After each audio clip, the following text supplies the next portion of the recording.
I used to be in a de facto relationship with an in-flight nurse, and also she was a critical care nurse, and you sort of become personally invested in what's going on. Obviously very passionate about what I do, but last thing is you want members of the public, or particularly family members, going, "Oh, I'm sure you did your best and there was nothing else you could do. You know, it's just unfortunately he died." No. I do all the training, I put all the work. I spent about $50,000 of my own money, obviously, investing in programs and websites and boats. I'm very good at what I do. If people put themselves in really bad situations and make really bad life choices, that's on them. As soon as I get the information received that I would require them to do a response to that, I obviously perform at the very best level I can. So it's a matter of making the right choices. This is the AMSA jet, the Australian Maritime Safety Authority. This is the Challenger jet. The Challenger jet has a range of technology on it. A lot of this internal part of the thing, normally that would be seats and others, you know, if it was a regular aircraft, but a lot of it's electronics and tracking systems and forward-looking infrared, satellite information, and it really is a great piece of equipment. So Rescue 500 was about $8,000 an hour, it's probably now 10. The Westpac Lifesaver Service is about $5,000 an hour, per hour. The on-water rescue services in Queensland are about $200 an hour, depending on what craft it is. But they don't launch one, they'll usually launch for a rescue or for a search. They'll launch, you know, 4 or 5. So again, that becomes $1,000 an hour. And the engine. Please keep safe and use the Safe Zone app while you're on campus. Check into your location, contact security for assistance, and receive notifications.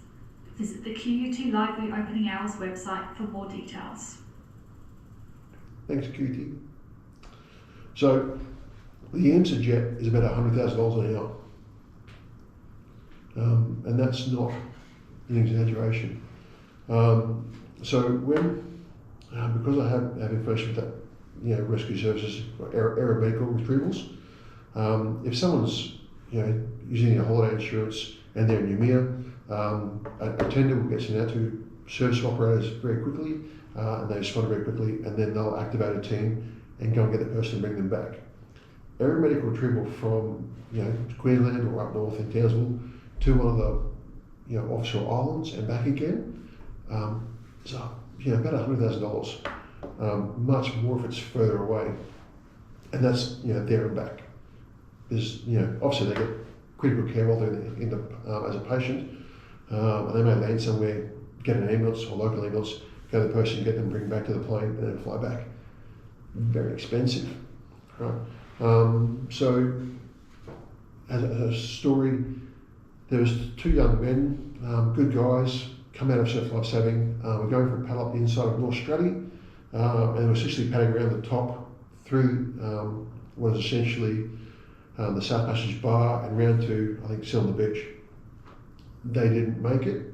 A search was launched, several police vessels, many rescue, like 5 or 6 rescue vessels, and then essentially they've launched a helicopter. The helicopter runs its own search patterns. The on-water rescue service are coordinated by the Queensland Water Police. And when a rescue operator launch like that, they'll quite often have a base point, and then there are 5 doctors contacted. And that's part of rescue scenarios. So one is, you know, ideally information from your GP saying, look, you know, how fit is Adam? What sort of mindset has Adam? Has Adam got any health emergencies? Has he got any illnesses? You know, is there anything we need to know about Adam that, you know, would indicate that he may not be up to the fight that's in front of him, and the fight is surviving. One will be a marine biologist and say, look, in this particular location, the tuna feeding, is it whale season? Is there, particular things that the water temperature is changing, or particular currents? Is it nesting season for turtles? They pick up all the marine information, and particularly we're interested in marine predators as well. So obviously, if there's a big tuna thing around, or if the tailor are running, there might be increased marine predators and that sort of stuff. There's a psychologist contacted, and so they're looking at, if I say I was in the water, for example, okay, what's Adam's mental health status? What is his psychology based on?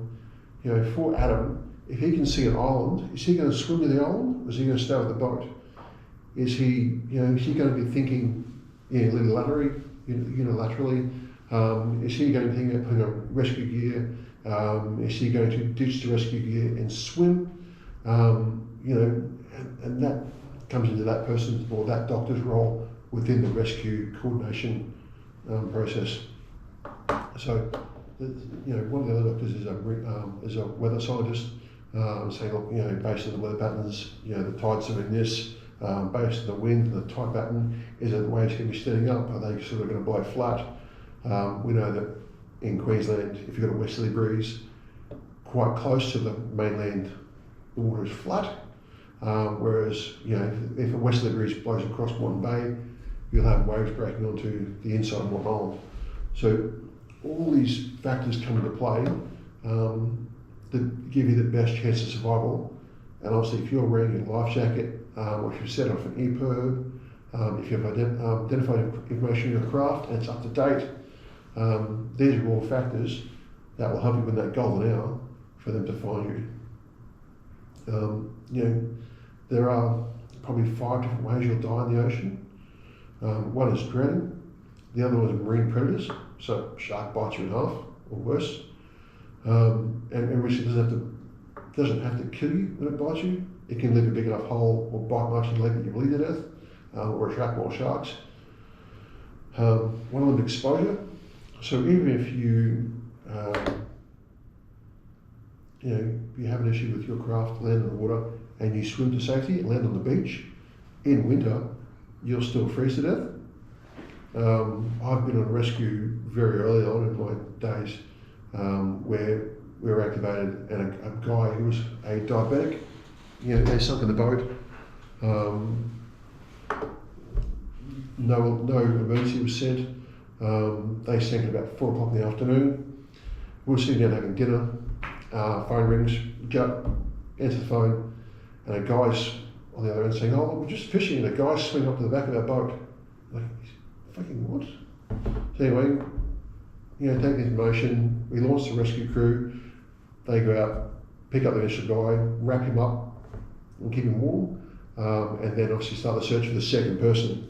The second person was on an island up in the mangroves. He was wearing a 12-dollar life jacket, so one of the very basic ones. These straps had torn because it was, essentially he'd survived the jumping bar, so that will in itself will beat you up. But anyway, he lived. They both lived. So successful outcome, but not how you want it to happen. And obviously the second guy was located, was very lucky to be alive, because his blood sugar was very low. There are a myriad of ways. So even just being exposed to salt water, if you're in salt water too long, the salt itself will get you. Salt water in your lungs will kill you. So in my experience, if you go into the water, so you have an accident, you go into the water during the day, you can survive into the night. If you go into the water in the night, or late in the evening, you can survive through the next day, but you can't survive from one day to the next day, and you won't survive from one night through to the next night. If you're not found in the first 12 hours,